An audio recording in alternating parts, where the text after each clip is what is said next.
గురూజీ 72 గంటల్లోనే ఫోన్ లోని అద్భుతమైన జ్యోతిష్య పరిష్కారం చూపిస్తారు. నమ్మండి, నమ్మకపోండి, ఇది నిజం. శ్మశాన కాళి రుద్ర చౌడీదేవి ఆరాధకులు నంబర్ 1 వశీకరణ స్పెషలిస్ట్ గురూజీ. మనిషి పుట్టుక నుండి చనిపోయే వరకు వచ్చే అన్ని క్లిష్టమైన సమస్యలకు పరిష్కారం ఇక్కడ లభిస్తుంది. విద్య, ఉద్యోగం, వ్యవహారం, స్త్రీ ప్రేమ, పెళ్లి, సంతానం, స్త్రీ పురుష వశీకరణం, భూవశం, భార్యాభర్తల కలహాలు, కోర్టు సమస్యలు, విడాకుల సమస్యలు, చేతబడి, అప్పుల బాధ, ఇంకా మీకు ఎలాంటి సమస్యలు ఉన్నా 72 గంటల్లోనే. ద్వాదశ రాశుల్లో ఒకటి మకర రాశి. మకర రాశి వారికి జూన్ మాసం 2026 సంవత్సరం. ఇక గ్రహాల యొక్క స్థితిగతులను చూసినట్టయితే కనుక రెండో స్థానం రాహు, మనం ఇందాక మాట్లాడుకున్నట్టుగానే, అలానే మనకి ముందుగా చెప్పినట్టుగానే గ్రహాలన్నీ కూడా స్థితిగతులు అన్ని కూడా మకర రాశి వారికి చాలా అద్భుతంగానే ఉన్నాయని కాకపోయినా మిశ్రమ ఫలితాలు మాత్రం ఖచ్చితంగా సూచిస్తూ ఉన్నాయి. ఇక పోతే జూన్ మాసం మిశ్రమ మాసం అని చెప్పొచ్చు. ఏది మకర రాశి వారికి అయితే గ్రహాల యొక్క స్థితిగతుల ప్రకారంగా ఏదైనా వ్యాపారంలో నష్టం వచ్చి ఉన్నారు ఇంతకు ముందు, ఏదైనా మళ్ళీ అదే వ్యాపారం మొదలు పెట్టండి. పార్ట్నర్షిప్ వ్యాపారం ఉంటే కట్ చేయండి. ఇంకా కొత్తగా ఏదైనా వ్యాపారాలు చేయాలంటే కనుక వస్త్ర దుకాణాలు, ఫ్యాషన్ డిజైనర్ గా, బోటిక్ లాంటి వ్యాపారాలు మీకు అద్భుతంగా ఉంటాయి. అలానే బ్రాంచ్ షాప్స్, మర్చెంట్ షాప్స్, అలానే సూపర్ మార్కెట్స్ కానీ, బ్యూటీ పార్లర్ లాంటి వ్యాపారాలు కూడా మీకు అద్భుతంగా ఉంటాయి. ఇలాంటి ఏదైనా సొంతగా ప్రయత్నం చేయండి, చాలా బాగుంటాయి. అలానే మీరు ఏదైనా విదేశీయానం ప్రయత్నించాలంటే మాత్రం ఆగస్టు తర్వాతనే ప్రయత్నం చేయండి. ఈ మధ్యలో ఏదైనా కన్సల్టెన్సీకి కానీ, ఏదైనా ఏజెంట్లు కానీ డబ్బులు ఇచ్చారంటే మాత్రం ఖచ్చితంగా మోసపోయే ఉంటారు. ఇంతకుముందు ఎవరికైనా అప్పుగా డబ్బులు ఇచ్చి ఉంటే కూడా ఆ డబ్బులు వచ్చేటువంటి యోచన అయితే కనిపిస్తూ ఉంది. జూన్ మాసం 18వ తారీఖు తర్వాత మీరు ప్రయత్నం చేయండి. అదే మకర రాశి వారికి ఇంకా ఏదైనా మీరు ప్రయత్నం చేసి ఒక్కసారి కూడా పెళ్లి కాని వారు ఎవరైనా ఉంటే కనుక ప్రయత్నం చేస్తే ఈ జ్యేష్ఠ మాసంలో మీకు పెళ్లి కాకపోయినప్పటికీ కూడా మన అబ్బాయి మన అమ్మాయి అనిపించుకునేటువంటి ఆలోచన, యోచన, అదృష్టం కూడా మీకు కలిసి వస్తుంది. కాబట్టి దక్షిణ వైపు వచ్చేటువంటి అమ్మాయి సంబంధం, అలానే తూర్పు వైపుగా వచ్చేటువంటి అబ్బాయి సంబంధం అయితే మీరు ప్రయత్నం చేస్తే ఖచ్చితంగా అవుతుంది. అలానే మీకు ఇంకా ఒక గండం కూడా కనిపిస్తా ఉంది. 27వ తారీఖు లోపు, 22 నుంచి 27వ తారీఖు లోపున మీకు గండం కూడా కనిపిస్తా ఉంది. ఆ గండంకి మీరు తప్పించుకున్నారంటే మాత్రం మీరు అదృష్టవంతులు, పునర్జన్మ వస్తున్నది అనుకోవచ్చు. అలానే పంట భూముల్లో కానీ, అన్నదమ్ముల మధ్యన విభేదాలు కానీ, ఏదైనా భూములు పండించేటువంటి వాటిల్లో కానీ, ఏదైనా స్థలాలు, ఇళ్ళు ఇలాంటి వాటిల్లో మీరు ఏదైనా విభేదాలున్నా, గొడవలున్నా, అలానే కొట్లాట్లున్నా, భార్య భర్తల మధ్యన దూరమైనా కూడా మీరు ఏదైనా పరిహార నిమిత్తంగా ప్రయత్నం చేసినట్టు కనుక ఈ మాసంలో వచ్చేటువంటి 22వ తారీఖు తర్వాత కనుక మీరు ప్రయత్నం చేస్తే అవన్నీ కూడా సమస్యపోయేలాగా కనబడుతూ ఉన్నాయి. ఇక ఎవరైనా మీ దగ్గరకు వచ్చి దేహం అని చెప్పేసి అడిగిన వారికి ప్రతి ఒక్కరికి కూడా మీరు సహాయం చేయటువంటి శక్తి, యుక్తులు కూడా మీ దగ్గర సభ్యపడుతూ ఉన్నాయి. అలానే మీకు పిల్లలు ఏదైనా పోటీ పరీక్షల్లో ఉంటే కూడా వాటిలో మీకు నిమిత్తంగా పాస్ అయ్యేలా కనిపిస్తున్నారు. కాబట్టి వాటి తగ్గట్టే మీరు ప్రయత్నం చేయండి. ఇంతకుముందు ఏదైనా మీరు ప్రయత్నం చేసినటువంటి గవర్నమెంట్, సెంట్రల్ గవర్నమెంట్ జాబ్స్ కానీ, వైట్ కాలర్ జాబ్స్ కానీ, group 1, group 2, group 3, group 4 exams లో కానీ మీరు ఏదైనా ప్రయత్నం చేసినట్టయితే కనుక ఖచ్చితంగా వాటి నుంచి మీరు బాగా పాస్ అయ్యి ఆ జాబ్స్ కూడా మీకు వచ్చేటువంటి అవకాశం కనిపిస్తా ఉంది. అలానే మీకు డాక్టర్ గా కానీ, అలానే హాస్పిటల్స్ కానీ, మెడికల్ షాప్స్ కానీ, డయాగ్నోస్టిక్స్ కానీ ఏదైనా మీరు ప్రయత్నం చేసినట్టయితే కనుక వాటిలో కూడా మీరు ఉత్తమమైనటువంటి స్థితిగతులు కానీ, ఉన్నతమైనటువంటి శిఖరాలకు వెళ్లేలాగా మీరు కనిపిస్తుంది. కాబట్టి ఆ మేర ప్రయత్నం అయితే మీరు ఖచ్చితంగా చేయొచ్చు. ఇంకా కూడా మీకు మెడికల్ షాప్స్ రంగంలో మీకు అద్భుతంగా ఉంటుంది. ఇక కోడింగ్, సాఫ్ట్వేర్ రంగంలో కూడా మీకు చాలా బాగుంటుంది. మీరు ఏదైనా ఇన్వెస్ట్ చేయాలనుకుంటే కదా గోల్డ్, సిల్వర్ లాంటి వాటిల్లో, క్రూడాయిల్ వాటిల్లో కనుక మీరు ఏదైనా షేర్స్ లో ఇన్వెస్ట్ చేయండి. బెట్టింగ్ లాంటి వాటిల్లో అయితే అడుగు పెట్టొద్దు.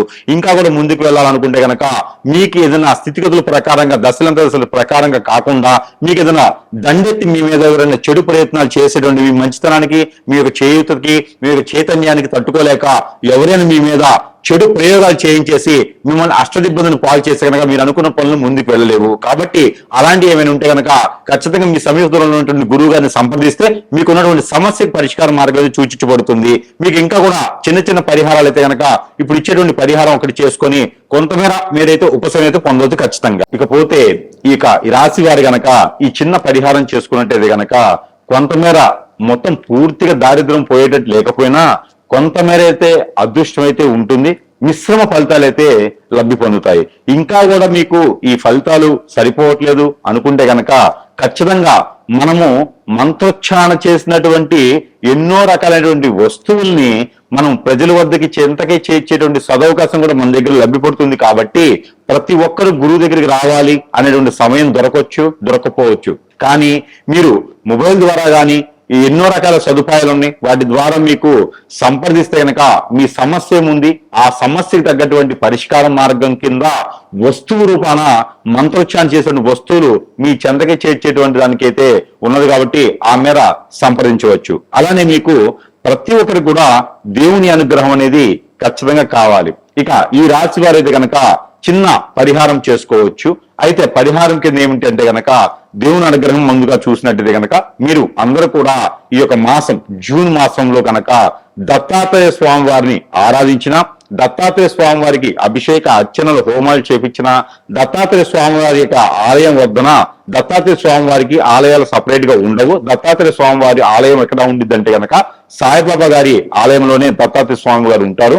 అక్కడ ఏదైనా గురువారం సాయం సంధ్యల నుంచి రేత్రి గాని లేదా మంగళవారం రేత్రి గాని గనక మీకు ఇంట్లో ఏదైనా కీడు జరిగినా, ఇంట్లో ఏదైనా మీకు అపకీర్తి గాని, ఇంట్లో ఏదైనా మీకు నిద్ర పట్టకపోయినా, చిరాగ్గా ఆదాయం రాకపోతున్నా, చెట్టుకోలు కొట్టుకోలు అవుతున్నా, ఇలాంటి సమస్యలతో బాధపడేవారు ఎవరైతే ఉంటారో వారు ఈ జూన్ మాసంలో ఏదైనా మంగళవారం లేదా గురువారం రోజున ఏదో ఒక్క రోజైనా సరే అందరూ వెళ్ళేసి ఆ యొక్క దత్తాత్రేయ స్వామివారు ఉండేటువంటి ఆలయంలో గనక నిద్రించండి. అవకాశం ఉంటే గనక ఖచ్చితంగా నిద్రించండి. ఆ రోజు నేల పడకి చేయాలి. అలానే నాన్ వెజ్ భుజించకూడదు. శాకాహారులుగా వెళ్ళి నిద్రించండి. అలానే గనక దత్తాత్రేయ స్వామి వారికి 5 నారికేళములు సమర్పించండి. ఆ నారికేళములు 5 కూడా అక్కడే వదిలివేయాలి. ఇంటికి తీసుకుపోయి పిల్లలకు చట్నీ చేసి పెట్టకూడదు, అవి అట్లే వదిలేయాలి. అలానే దత్తాత్రేయ స్వామి వారికి గోధుమ రొట్టెలు, ఈ గోధుమ రొట్టెల్ని మనం ఉప్పు వేయకుండా కాల్చేసి దాంట్లో బెల్లం కలిపేసి అక్కడ స్వామివారికి నైవేద్యం పెట్టి ఆ నైవేద్యాన్ని ఎంతమందికైనా సరే ప్రసాద రూపంగా సమర్పించుకుంటే గనక ఆర్థిక సమస్యలు, ఆరోగ్య సమస్యలు, నరదిష్టి, నరదోష, శత్రుభయం, అలానే పితృదోష కూడా మీకు కొంతమేర ఉపశమనత లభ్యపడుతూ ఉంటుంది. అలానే ఈ రాశి వారికి ఎవరికైనా పెళ్లిళ్ళు అవ్వట్లేదా? పెళ్లిళ్ళై కూడా భార్యాభర్తలు దూరంగా ఉంటున్నారా? పెళ్ళై కూడా పిల్లలు పుట్టట్లేదా? వ్యాపార వృద్ధి రావట్లేదా? ఇవన్నీ మీకు ఉన్నాయంటే గనక మీరు కొత్తగా ఏదైనా వ్యాపారం మొదలు పెట్టాలన్నా, విదేశీ ప్రయాణం ఏదైనా చేయాలనుకుంటున్నారా? ఇవన్నీ కూడా మీరు మోసపోకుండా ముందుకు వెళ్ళేదానికి చిన్న పరిహారం చేసుకోండి. ఎక్కడైనా సరే నాగపడేలు కానీ, సుబ్రహ్మణ్య స్వామి ఆలయం కానీ, లేదా శివాలయంలో కానీ, లేదంటే మానసదేవి అమ్మవారు ఉంటే గనక అక్కడ మీరు పంచామృత అభిషేకం గనక చేసేయాలి. వినాయక స్వామి వారికి పొట్టు వస్త్రాలు సమర్పించండి. అలానే మీకు మరకత లింగం ఎక్కడైనా కనిపిస్తే కూడా అక్కడ మీరు అదృష్టకంగా అభిషేకం చేసుకోండి.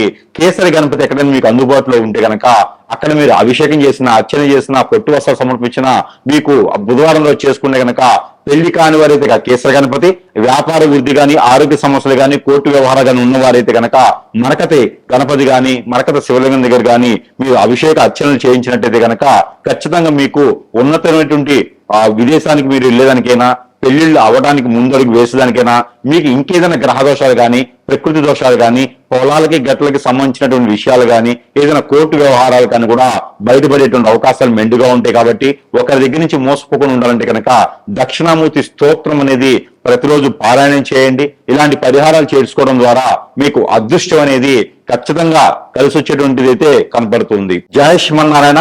నేను మీ ఐకాన్ ఆస్ట్రాలజర్ గట్టుపల్లి సురేష్ బాబు. మనకి 2026 సంవత్సరం జూన్ మాసంలో గ్రహాల యొక్క స్థితిగతులు ఒకసారి మనం పరిశీలించినట్టయితే గనక మేషరాశిలో కుజుడు, అలానే మిథున రాశిలో మనకి బుధుడు, అలానే ఇప్పుడు మనకి రవి భగవానుడు వృషభ రాశిలో 14 వరకు, 14వ తారీఖు నుంచి మిథున రాశిలో బుధునితో పాటు సంచరిస్తూ ఉంటారు. అలానే గురువు శుక్రుల యొక్క కలయికతో కర్కాటక రాశిలో ఈ మాసం మొత్తంలో కొనసాగుతూ ఉంటారు. ఇది జూన్ మాసంలో.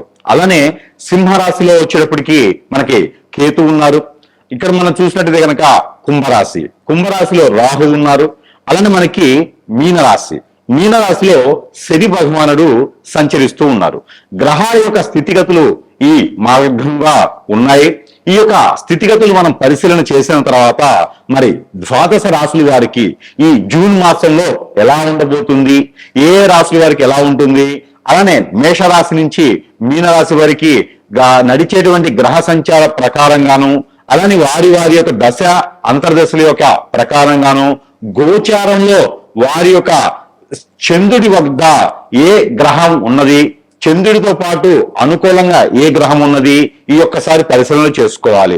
మరొక చిన్న విషయం ఏంటంటే ఏ విషయం కూడా మనము పరిమాణం ఎలా ఉంటుందంటే కనుక గ్రహాల యొక్క స్థితిగతులు పరిమాణం ప్రకారంగా మాత్రమే మన యొక్క జాతకం అనేది విశ్లేషించబడుతుంది. కానీ ఇది వ్యక్తిగత జాతక ప్రకారంగా అయితే కాదు.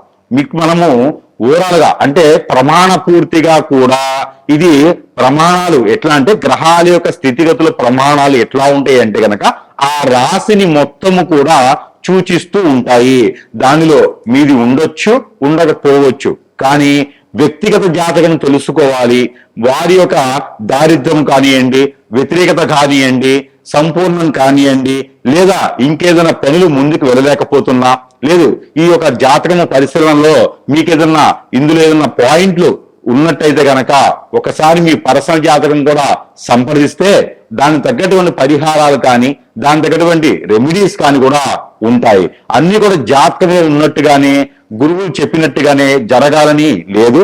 మీ జాతకం జరగచ్చు, జరగపోవచ్చు. ఇది వ్యక్తిగత జాతకం అయితే సూక్ష్మంగా పరిశీలన చేయడానికి అయితే అనుకూలంగా ఉండేటువంటి అవకాశం అయితే బాగుంటుంది. అయితే మొదటిగా మనము మేషరాశి నుంచి మీనరాశి వారికి కూడా ఈ యొక్క జూన్ మాసంలో పరిహారాలే కావచ్చు, వారి యొక్క జాతకం ఏం చేస్తే బాగుంటుంది, ఏం చేయకపోతే బాగుంటుంది అనేది ఒకసారి పరిశీలన అయితే మనం మొదటిగా చేద్దాము.